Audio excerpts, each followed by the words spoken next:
얼마 전 한 20일 전 이발을 하는 중에 제 옆자리에 앉은 50대 중반의 남자와 이발사가 나눈 이야기를 듣게 되었습니다. 자기는 근처에 공공 술집 사장의 아버지라며 내가 머리 깎으러 와줬으니 품앗이 차원에서 서로 도우며 살자고 꼭 술집에 와달라고 했습니다. 그랬더니 이발사가 내가 거기 갔습니다. 그랬더니 출장소 앞에도 둘째 아들이 술집을 하니까 거기도 와보라는 이야기를 했습니다. 50대 중반밖에 되지 않았는데 일찍 결혼해서 아이들을 다 키웠다고, 그래서 지네들 먹고 살 길이 있고 참 나는 편안하게 산다, 쉬지 않고 떠들어대는데 남자가 수다가 어찌나 심한지 염치도 없고 희한한 사람이라는 생각을 하게 되었습니다. 그런데 그분이 이런 이야기로 제 귀를 사로잡았습니다. 자기에게 교회 다니는 친구가 있는데, 어릴 적 친구인데 자신을 교회 오라고 열심히 들볶아서 내가 늙으면, 외로울 때쯤 되면 내가 늙어서 나갈 마음이 생겼답니다. 하지만 지금은 나갈 마음이 사라졌다라는 얘기를 했습니다. 그 이유인즉 그 친구가 우울증에 빠졌다는 겁니다. 그러자 이발사가 교회 가면 사람이 많은데 왜 우울증에 빠져요? 이 이발사도 교회를 다니지 않는 사람입니다. 그러면서 다시 묻습니다. 교회가 작은가 봐요? 사람이 없나 봐요? 하고 묻자 웬걸이요? 송탄에서 제일 큰 교회에 다닙니다. 그러자 이발사가 놀라면서 그런데 왜 우울병에 걸렸대요? 이유는 모르겠는데 하여튼 우울증에 빠진 그 친구를 보니까 교회 나가면 뭐하나 싶어요. 오히려 내가 나아요. 틈틈이 자식들 가게 일 도와주며 저녁에는 술도 한 잔씩 얻어먹고 친구들하고 어울려서 등산도 가고 재밌게 지내느라 나는 우울할 시간이 없어요. 교회 안 나가기를 정말 잘했다 싶어요. 이런 대화였습니다. 여러분은 어떻습니까? 교회 나오셔서 무엇을 얻으셨습니까? 앞으로 또한 무엇을 얻기를 원하십니까? 여러분은 이 교회를 통해 원하는 것을 꼭 얻으시고 남은 인생이 외롭지 않고 남은 인생이 행복하기를 주의 이름으로 축원합니다. 수십 년을 교회 다니고도 우울병에 걸린 분은 왜 그리 되었을까요? 우울병을 얻기 위해 그 교회를 다닌 것은 아닐 겁니다. 그런데 왜 우울병에 걸렸을까요? 여러 요인들이 있을 것이지만 분명한 것은 그분이 진리에 적중하지 못한 것만은 분명합니다. 그가 비록 젊은 날부터 열심히 교회를 다녔지만 진리에 적중되어 자신을 비우며 속을 여물게 하지는 못한 것입니다. 학교를 보냈다고 자식이, 학생이 다 공부를 잘하는 것은 아닙니다. 공부에 적중된 학생만 공부를 잘하게 되어 있습니다. 다 교회 다닌다고 진리에 적중되는 것이 아니라 쭉정이도 많고 가라지도 많고 염소도 많다라고 주님은 분명히 말씀합니다. 여러분은 어떻습니까? 여러분은 진리에 적중하셨습니까? 교회 다니면 외롭지 않나요? 신앙생활 잘하면 고독하지 않을까요? 교회 와도 외롭습니다. 고독합니다. 목사인 저도 외롭습니다. 굉장히 외롭습니다. 좀 잘해주세요. 좀 자고 놀아주세요. 볼링 치러 가자고 한마디도 안 해요. 치사한 인간들. 8주를 제자 훈련하고 치들면 가요. 외로워요. 밥 먹어도 안 불러요. 원래 목사님은 안 온다고. 아니 오면 불편하니까. 고독 행복해요. 교회 여러분, 나를 왕따시켜서 외로울 수도 있지만 내 기질이 다른 사람과 잘 섞이지 않아 외로울 수도 있습니다. 참 어렵습니다. 공동체는. 그러니까 여러분, 성격이 좀 긍정적이고 좋은 분들이 좀 잘 챙겨주시고 함께 놀아주셔서 소극적인 분들을 외롭지 않게 해드리는 것도 지혜입니다.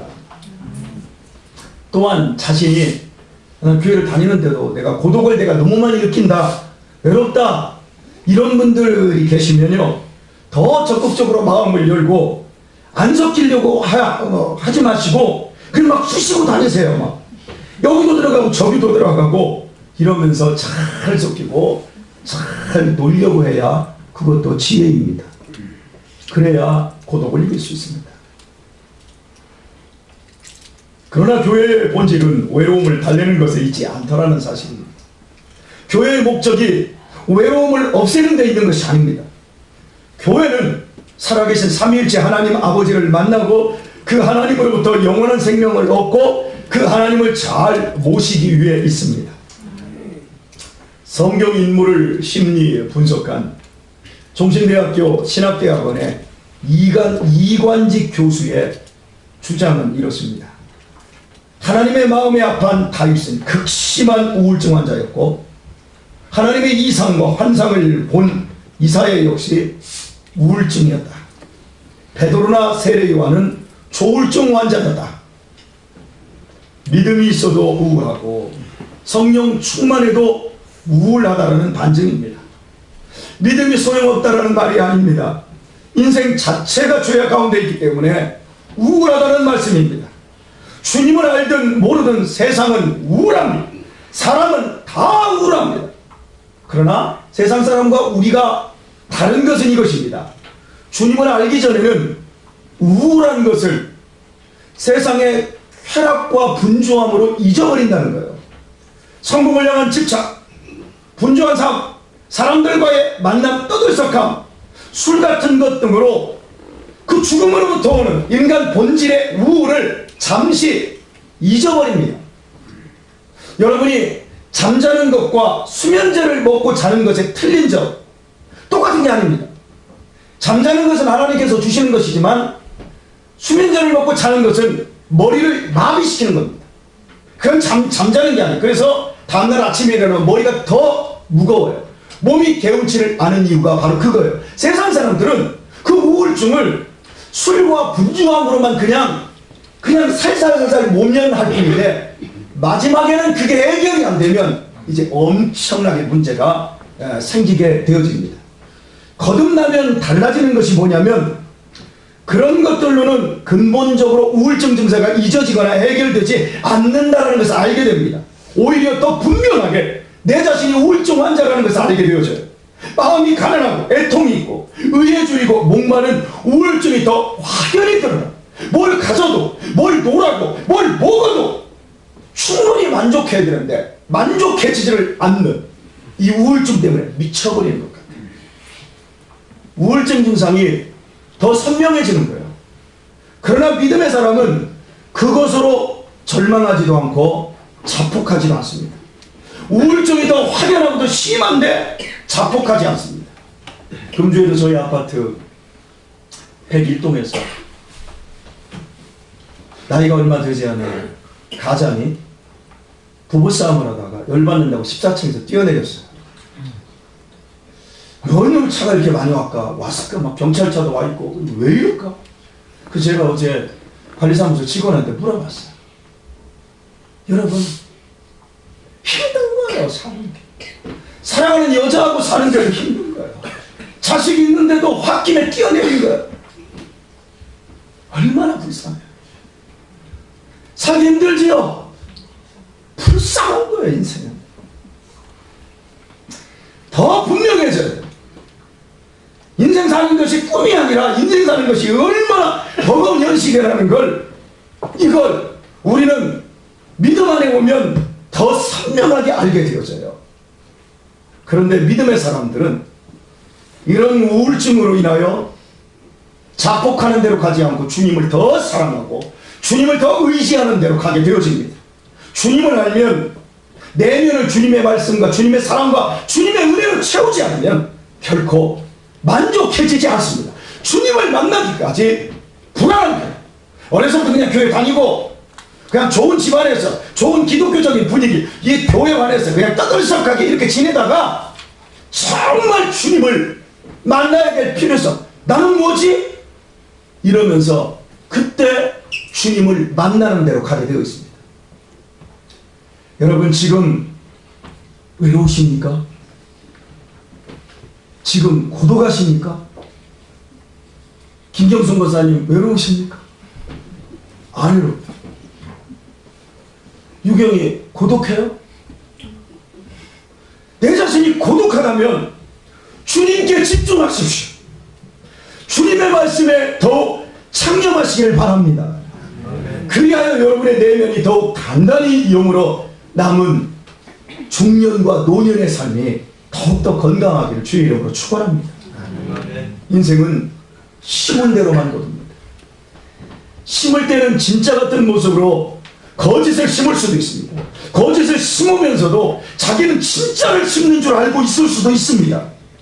그러나 자기가 자기를 속였든 아니면 남을 속였든지 간에 거두는 날에는 심은 것만을 거둘 뿐입니다. 그러므로 우리는 진리에 적중된 인생 씨 뿌리기를 해야 합니다. 그냥 큰 교회에서, 아니 작은 교회에서도 대충 구경꾼으로 섞여서 적당하게 그렇게 가면 안 돼요. 참된 것만을 심고 진짜만을 뿌려야 합니다. 진리에 적중된 삶은 그 인생을 반석 위에 올려놓는 것과 같습니다. 하지만 진리에서 조금이라도 빗나간 삶은 같은 신앙생활을 열심히 하더라도 모래 위에 올려놓았다는 걸 나중에 뼈저리게 밝혀지는 날이 오게 되었습니다. 오늘 이 시간 역시 우리는 우리의 믿음과 우리의 삶이 하나님의 말씀에 적중되어 있는가를 확인하는 시간이 되어야 합니다. 에베소 장로들을 향한 바울 사도의 고별 설교는 모범적으로 헌신하였던 자신의 삶을 되짚어 주는 것이었습니다. 바울은 2000년 전 세상의 물질을 삶의 목적으로 삼은 적이 없기에 그것을 탐하지 않았습니다. 뿐만 아니라 독신이었던 바울은 천막 제조 기술을 이용하여 자비량으로 선교를 했고 함께한 전도팀의 경비까지 충당을 했습니다. 이 같은 수고로 약한 사람들을 영육간의 복음과 물질로 도울 수 있었다라고 말을 하면서 설교를 이렇게 끝맺고 있습니다. 주 예수의 친히 말씀하신 바 주는 것이 받는 것보다 복이 있도다. 누구의 말씀이라고요? 주 예수의 친히 말씀하신 바 주님의 말씀을 인용하는 것으로 주는 것이 받는 것보다 복이 있도다. 그런데 문제되는 게 뭐냐면 사복음서 즉 마태, 마가, 누가, 요한복음 어디에도 주는 것이 받는 것보다 복이 있다라는 주님의 입으로 나온 말씀을 찾을 수가 없습니다. 이런 말씀을 하신 적이 없어요. 그런데 바울은 주님께서 주 예수의 친히 말씀하신 바 이렇게 얘기하고 있어요. 어찌 된 것일까요? 요한복음의 마지막 끝절인 21장 25절 말씀은 이렇게 되어 있습니다. 예수의 행하신 일 이외에도 많으니 만일 낱낱이 기록된다면 이 세상이라도 이 기록된 책을 두기에 부족한 줄 아노라. 사복음서에 기록된 예수님의 행적과 말씀은 전체가 아니라 지극히 일부분에 불과할 뿐이라는 겁니다. 그러므로 바울이 주는 것이 받는 것보다 복이 있다며 주님께서 친히 말씀하신 것이라고 증언한 이 증언은 당시에 예수님이 하신 말씀을 베드로도 요한도 다 알고 있었고 그런 사람들을 통해서 베드로가 들었던 겁니다. 그러니까 틀림없이 주는 것이 받는 것보다 복이 있도다. 이 말씀은 주님의 말씀입니다. 여러분은 받는 것보다 주는 것이 복이 있다라는 주님의 말씀에 동의하십니까? 네. 동의가 되십니까? 네. 예, 한 3분의 1 정도만 동의가 되나 봐요. 어린 시절은 받는 것이 좋습니다. 주라고 하면 빼앗기는 느낌이 듭니다.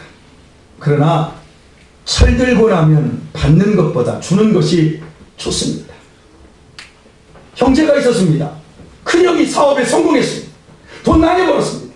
동생은 잘 못 살아요. 그런데 그 형님이 막 차를 사서 동생에게 주고 집을 사서 주었습니다. 우와, 부럽다. 동생은 행복하겠다. 그 사람은 어린애. 우와, 좋겠다.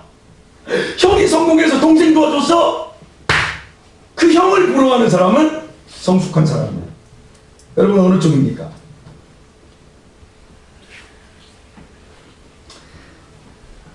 나이가 먹을 만큼 먹었는데도 여전히 받는 것이 즐겁기만 느껴진다면 아직 철없는 인간이라는 반증입니다. 나이가 먹을수록 부모에게서 뭔가를 받는 건 참 불편한 일이에요. 그런데 그게 좋으면 그건 아직 철이 늦은 거예요. 요즘 60, 70대의 어르신들의 고민이 이렇답니다. 유산을 탐내는 자식들 때문에 60, 70대의 부모들이 눈치가 보인답니다. 자식들에게.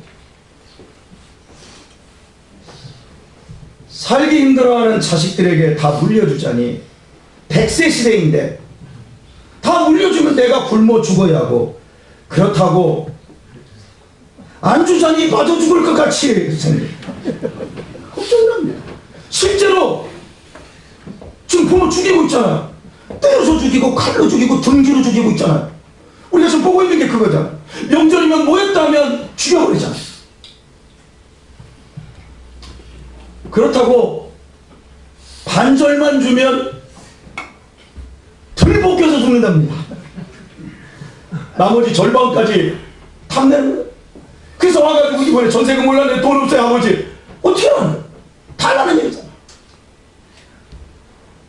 그래서 60, 70대 부모들이 안 줄 수도 없고 줄 수도 없고 고민을 하는데 인터넷에 어떤 사람이 명답을 내놓았더라고요.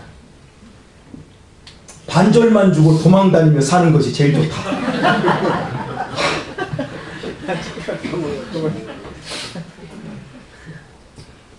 참 비극입니다.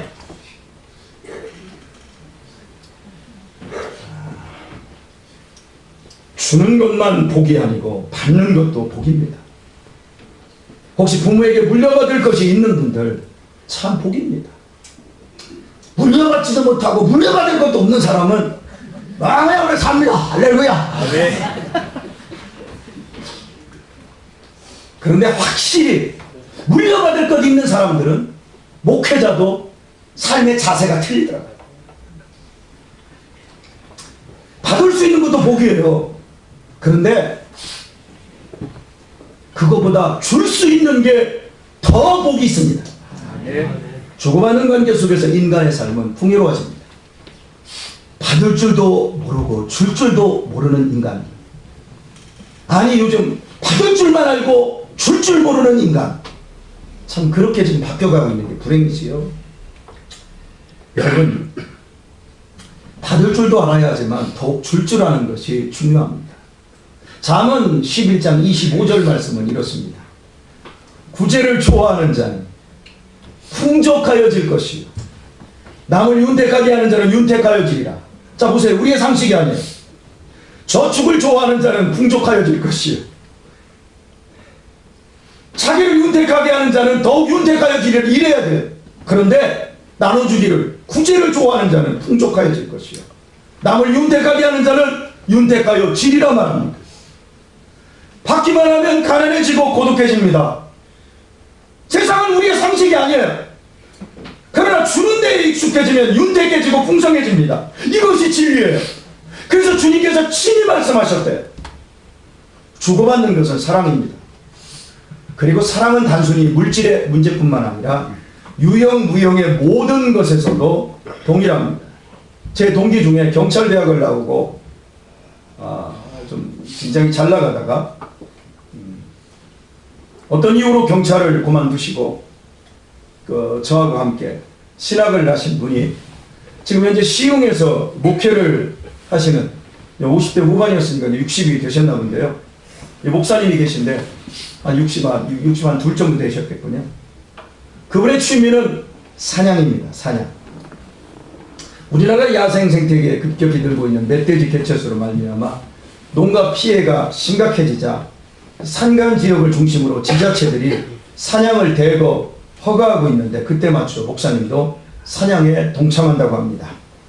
사냥을 하려면 잘 훈련된 개가 있어야 합니다. 그래서 사냥개 비쌉니다.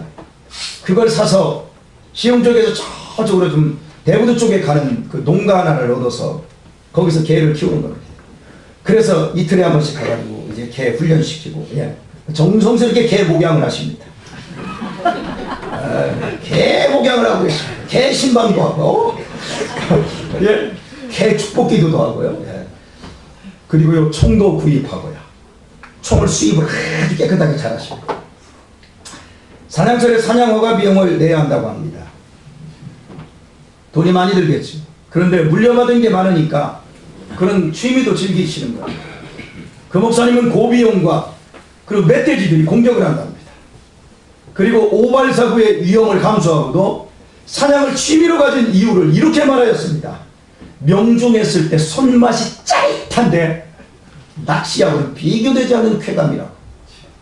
그래서 제가 물었습니다. 목사님, 멧돼지가 엽총 한 방에 바로 죽나요? 에이, 그럴 리가요. 꼭 확인 사살이 필요한데 그것은 충격이었습니다. 멧돼지나 고라니가 총에 맞으면 비명을 어마어마하게 지르며 운다고 꽥 소리를 지르는데 그 소리가 소름이 끼칠 정도로 크다가, 심지어요, 멧돼지가 눈에서 눈물을 줄줄 흘리며 우는데 어떤 경우에는 눈핏줄이 터진 채 피눈물을 흘리며 운다는, 그렇게 울부짖는 짐승의 머리에 총구를 대고 방아쇠를 당겨 영원히 잠재우는 것이 사냥이라는 거예요. 이어서 배를 가른답니다. 가죽을 벗기고 내장을 쫙 가르면 몸에서 뜨거운 김이 확 올라오고 피변이랑 쫙 올라오고, 그럼 사냥개들이 옆에서 확 미쳐버린답니다. 내장을 쫙 집어던지면 사냥개들이 쫙 먹는다고. 그렇게 던져주고 몸통은 여러 조각으로 나누어 차에 준비해놓은 냉장고에다 아이스박스에다 싣고 와서 교인들 불러서 교인들을 함께 구워 먹는다고 합니다. 아무리 법으로 허가되어서도 사냥이라는 취미만큼은 목사가 해야 할 취미가 아니라는 생각이 들었습니다. 천도교회 2대 교주였던 회원 최시곤은 걸어다닐 때 항상 집신을 신었어요. 집신을 신고 항상 아래를 보고 다녔어요. 개미 한 마리 밟지 않으려고. 작은 이물 하나까지도 사랑하는 자세. 소바 방정환이 천도교인이에요. 그래서 어린이를 사랑하자. 근본적으로 사랑해요.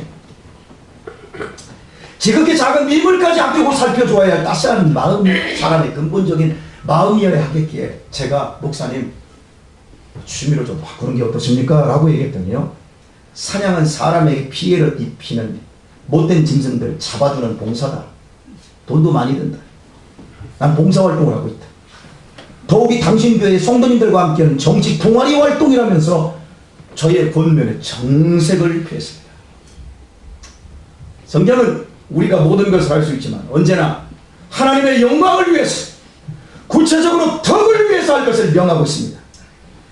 내가 할 수 있어요. 정당해. 하지만 그것이 다른 사람에게 덕이 안 되면 하지 않는 거예요. 먹을 수 있어요. 마실 수 있어요. 피울 수 있어요. 그런데 덕이 안 되면 하지 않는 거예요. 그게 하나님의 영광인 거예요. 아멘. 아멘. 농가 피해를 입히는 멧돼지들은 다른 엽사들이 얼마든지 하게 하고, 목사님과 교회는 살리는 일로 덕을 세워야 할 것인데 해안이 부족한 이런 분이 목사라는 사실이 부끄럽고 안타깝습니다.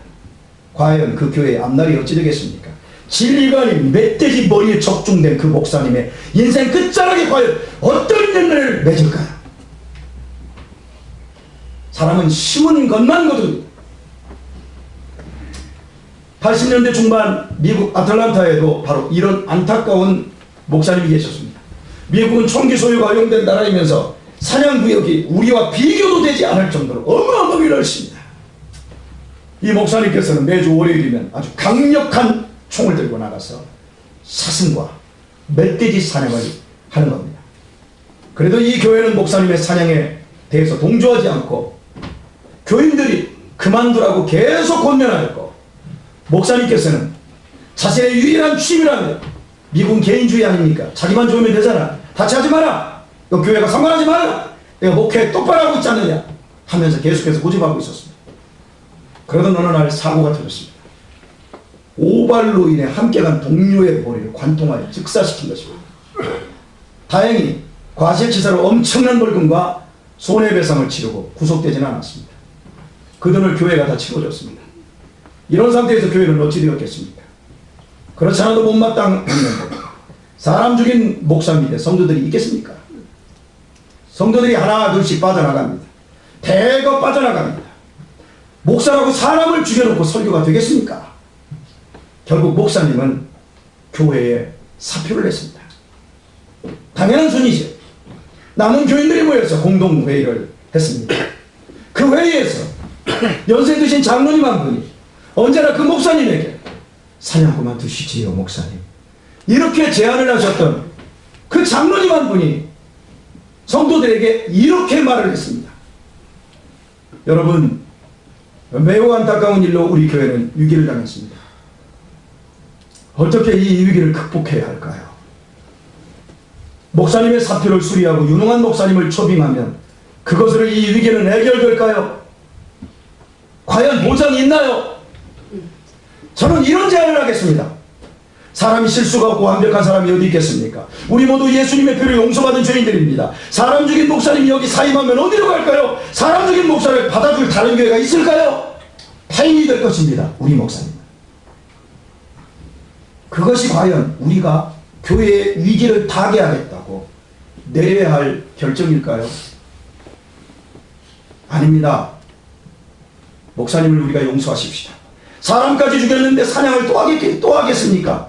우리가 용서하십시다.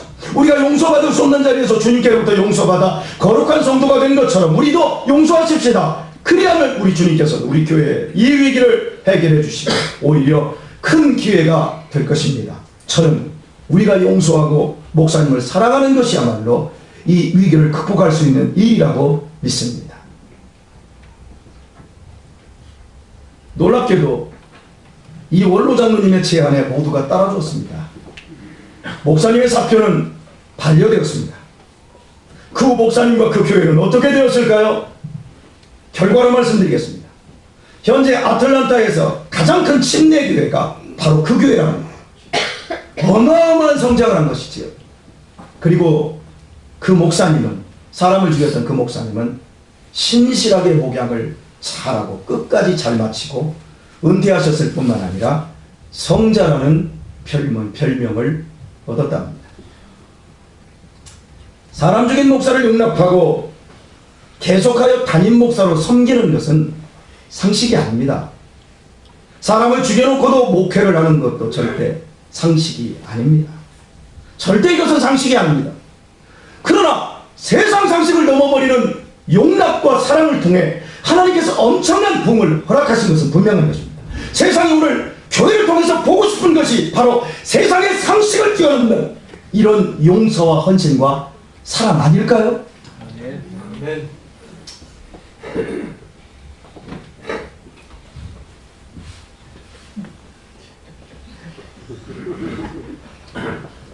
교회는 착한 사람이 모인 곳이 아닙니다. 교회는 세상 사람보다 더 나은 사람이 모이지 않았습니다. 여러분이 아멘 안 하셔도 그래요. 우린 다 그렇고 그런 인간들이에요. 죄송합니다. 우리는 죄인들입니다. 그것도 국가대표급 죄인들입니다. 우리가 지금 점잖게 앉아있지만 우리는 국가대표급 죄인들이에요. 목사님은 뭐예요? 나는 세계 챔피언급 죄인이에요. 여러분들보다 훨씬 못하면서 맨날 이 자리에서 막 거룩한 척, 착한 척, 세계 챔피언. 여러분이 아직도 착하다고 착각하십니까? 여러분이 아직도 좋은 사람이라 착각하십니까? 여기 운전하시는 분들 생각해 보세요. 앞에 이상한 차가 와가지고 신호등 안 지키고 막 끼어들잖아요. 그러면 개고기, 소고기, 족고기 이거 다 나와요. 막 갑자기 옆에 있는 부인도 가만히 있으면 되는데 막 17, 18, 19 막 숫자를 막 세요. 고 권사님 그죠? 우리 또 권사님 한 분은 나한테 물어요. 목사님 운전하면서 욕하세요? 묻지마. 다쳐. 에이 나쁜 놈의 새끼네. 어휴 좀 우리 유신이도 막 열받아가지고 옆에서 막 참어. 애나 어른이나 우리는 모두 죄인이에요. 자신이 얼마나 이기적이고 비열하고 흉악한지 다들 아실 것입니다. 여러분 천국에 맞지 않는 사람들이고요. 우리는 국가대표급 죄인들이에요. 그럼에도 우리는 하나님 아버지의 특별한 사랑을 받았어요. 그래서 용서받은 죄인들이 되었고 주님을 쫓아가는 거룩한 성도가 되었으며 하나님의 자녀들이 되었어요. 거룩한 영이 우리에게 임하였기에 감히 거룩하신 하나님을 아버지라 뻔뻔히 부르고 있어요. 우리는 이 엄청난 사랑을 받았다는 사실을 고백해야 합니다. 교회는 하나님의 십자가의 사랑을 받는 것입니다. 이곳에 와서 그 엄청난 사랑을 받아야 합니다. 그것도 한 번만 아니고 올 때마다 받아야 합니다. 우리의 신앙은 바로 여기에 적중해야 합니다. 하나님의 사랑에 적중되는 것이 진리에 적중되는 것입니다. 여기에 적중될 때 죄의 본성이 외로움, 허무함, 고독감, 우울증, 저울증, 공황장애 같은 것을 이길 수가 있습니다. 우리 어르신들 잘 생각해 보세요. 인생은 나이가 먹으면 먹을수록 세상으로부터 도태되어집니다. 우리 젊은이들도 꿈이 없는 사람, 소망이 없는 사람은 이미 도태된 겁니다. 꿈이 없는 사람은 그 사람은 젊은이라도 이미 인생 끝나버린 거예요. 인간은 죽을 때까지 하나님의 사랑을 받아야 하고 또한 그 사랑을 나누어 주어야 합니다. 주는 것이 복이 있는 이유가 이것입니다. 여러분, 하나님의 사랑을 주려는 자의 가슴은 항상 두근거립니다. 하나님의 사랑을 나누고자 하는 자는 아침이 오는 것이 기다려집니다. 할 일이 있기 때문입니다. 사랑하는 자녀를 둔 어머니는 아침이 기다려지지만 사랑 줄 것이 없는 늙은 할머니는 아침이 기다려지지 않습니다.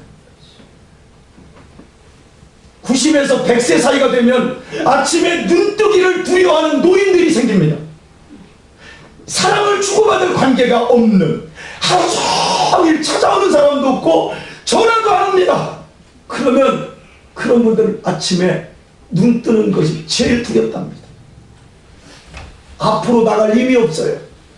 눈을 뜨고 세상으로 나가보아야 아무도 자신에게 사랑도 안 주고 관심조차 없어요.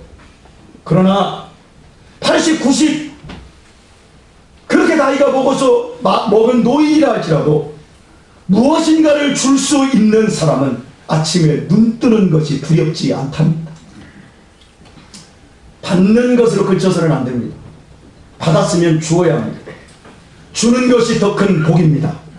주님께로부터 받은 엄청난 사랑을 나누어 주려는 자에게 주일은 손꼽아 기다려지는 날이 되어집니다. 그러나 받기만 하는 이기적인 자에게는 기다림이라는 것이 있을 수가 없습니다. 사랑은 줄 때 풍성해집니다. 사랑을 계속해서 주는 것이야말로 우리가 이 세상에서 죽을 때까지 해야 할 일입니다. 사냥에 미쳐서 사람을 죽인 목사를 사랑한 아틀란타에 있는 교회가 한 번의 결정으로 부흥한 것일까요? 아닙니다. 성장과 성숙은 그리고 부흥은 그렇게 쉽게 되어지지 않습니다. 한 번의 통큰 결심으로 되어지지 않는단 말입니다. 결혼식장에서 검은 머리 팥불이 되도록 사랑하겠다고 맹세한다고 결혼의 행복이 끝까지 보장되던가요? 살면 살수록 징글징글해집니다. 참아야 합니다. 포기하고 싶습니다. 그래도 참고 견뎌야 합니다. 그것이 사랑입니다. 사람 죽인 목사를 용서했다고 그 목사님이 그날로 성자가 되었습니까? 여전히 그 인간이 목사님일 뿐입니다. 사람 죽인 목사를 용서한 성도들이 천사일까요? 여전히 허물 많은 용서받은 죄인들입니다. 좋지 않은 일이 생길 때마다 저 목사는 사람 죽인 목사야, 그러니까 저러지, 스물스물 튀어나와. 목사 역시 좀 성도들의 얼굴 표정이 좀 안 좋으면 그래 난 사람 죽인 목사야 하는 이 자괴감이 몰려옵니다. 설교하기가 힘들어요. 바로 그것을 그 목사와 교회는 견디어낸 것입니다. 그것이 진짜로 주는 사랑입니다. 우리가 주님께로부터 받은 사랑이 이런 사랑입니다. 바울은 고린도전서 13장에서 이렇게 말합니다. 사랑은 오래 참고 사랑은 온유하고 투기하는 자가 되지 아니하며 사랑은 자랑하지 아니하며 교만하지 아니하며 무례행치 아니하며 자기의 유익을 굳지 아니하며 썩내지 아니하며 악한 것을 생각지 아니하며. 여러분, 명분으로 얘기하고 있는 게 아니에요. 감상적으로 얘기하고 있는 게 아니에요. 마지막에 이렇게 얘기해요. 진리와 함께 기뻐하고 모든 것을 참으며 모든 것을 바라며 모든 것을 견디느냐. 우리의 신앙은 바로 여기에 적중해야 합니다. 주는 자는 딱 줘놓고 내 돈만도 줬으니까 이 자식아 너 똑바로 해, 이 자식아, 이러지 않는다. 주는 자는 주어놓고 또 주고 또 주고 참고 소망하며 바라며 견딘다는 거예요. 그게 주는 거예요. 그게 사랑이에요. 가장 작은 것으로부터 주기 시작하여 자신의 생명까지 주는 것, 순교. 그것이 기독교적인 사랑입니다. 주님을 사랑하는 마음으로, 주님의 사랑 때문에 주님을 나도 사랑하기 위하여 혹은 타자를 긍휼히 여기는 마음으로 내 자신을 드리는 것, 내 인생을 바치는 것, 그것이 받는 것보다 주는 것의 복입니다. 이런 면에서 우리들이 제일 주기 쉬운 것이 무엇인 줄 아십니까? 성도 여러분, 우리들이 이 땅에서 제일 주기 쉬운 것이 뭔 줄 아세요? 따라서 합시다. 돈. 따라서 하세요. 돈. 여러분, 우리가 줄 수 있는 사랑 중에 돈만큼 쉬운 게 없어요. 생각해 보십시다. 일부 예배 때 질문을 했더니 주저하대. 여기 주저할 것도 없어요. 여기 지금 연세 드신 분들이 많으니까요. 시부모님이나 장인, 늙은 장인, 장모님을 모시고 사는 게 쉬울까요? 생활비를 조금씩 드리면서 따로 사는 게 좋을까요? 대답을 안 해. 시부모님, 시금치도 안 먹는데 시부모님이나 장인, 장모님 늙었는데 늙으면요 냄새나고요, 참 그래요, 안 좋아요. 그런데 모시고 사는 게 쉬울까요? 돈을 드리는 것이 쉬울까요? 돈을 드리는 게 아니라 돈으로 떼어오는 게 제일 쉽습니다. 그죠? 부부도 살기가 힘들어요. 자식놈하고 살기도 힘들어요. 이런 차원에서 늙은 부모님과 함께 사는 사람들한테는 그 사람 잘한다 못한다 아무 말 안 해. 내가 부모님을 모시고 살지 않는 이상 다른 사람이 부모님을 모시고 어찌든 살고 있으면 그 사람에 대해서 잘한다 못한다 말하지 마세요. 잘하든 못하든 그분들은 견디고 있고 참고 있고 또 견디고 있는 분들이에요. 훌륭한 분들이에요. 그런 분들은 하나님께서 보증해 주신 복을 일구고 있는 분들이에요. 괜히 건드렸다가는 화당합니다. 아시겠어요? 복의 근원인 사람 아브라함을 저주하는 자에게 저주를 내리고 그를 축복하는 자에게 축복을 주는 거예요. 정말 엄청난 분들이에요. 그분들은 우리가 교회를 사랑할 때 제일 쉽게 사랑할 수 있는 방법은 뭘까요? 모르겠어요? 아직도? 돈 내는 거요. 여러분 자식 선교사로 나가라고 해봐요. 목사라고 해봐요. 사모하라고 해봐요. 돈으로 깨우는 게 제일 쉽다니까?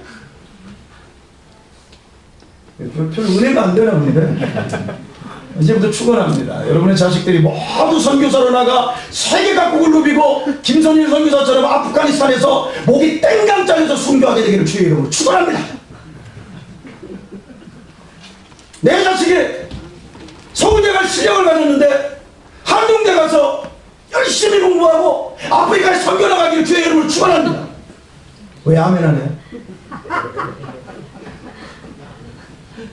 여러분의 자식이 현세대 나왔는데 고작 사회복지사에 하면서 고아원 하면서 살게 되기를 주의 이름으로 축원합니다. 이해 안 되세요 아직도? 헌금은요 특별한 달란트가 없어도 누구나 주님을 사랑하면 드릴 수 있습니다. 헌금의 양을 하나님은 정해놓지 않았습니다. 예, 정해놨습니다. 10의 1조를 기본으로 해서 고아와 과부와 나그네들을 네가 대접해야 된다. 여러분 헌금 내면 참고 인내하고 견딜 일이 하나도 없어요. 교회에서 헌금 꽉 내고 뭐 쉽게 인정받습니다. 제가요 죄송합니다. 입양 가족들이 참 많은데요, 한 아이를 키우려면 4억 든답니다. 4억. 저는 셋을 했습니다. 12억을 내가 하나님 앞에 드렸어요. 그런데 보세요, 4억을 교회에다 헌금 12억을 교회에다 바쳤다고 해봅시다. 인정 무진장 받습니다. 근데 뭐 이렇게 아이를 입양했더니 목사님 어렵게 왜 그랬어요? 죽으라고 생각해요. 인생이 뭔지를 몰라서. 여러분 돈 내는 건 쉽게 인정받아요. 뒤끝이 하나도 없어요. 그래서 큰 교회는 돈 많이 내는 사람이 모여요. 우리 교회는 안 모여요. 그런 사람들. 교회에서 좀 어려운 직분이 교사입니다. 저는 교사들이 제일 어렵다고 생각합니다. 그리고 차량 봉사도 어려운 일입니다. 차 운전 조금만 덜커덩하면 운전 못한다 뭐한다, 조금만 늦으면 자기들은 늦게 나왔으면서 조금만 늦으면 늦게 나왔다 뭐했다 얼마나 말이 많다.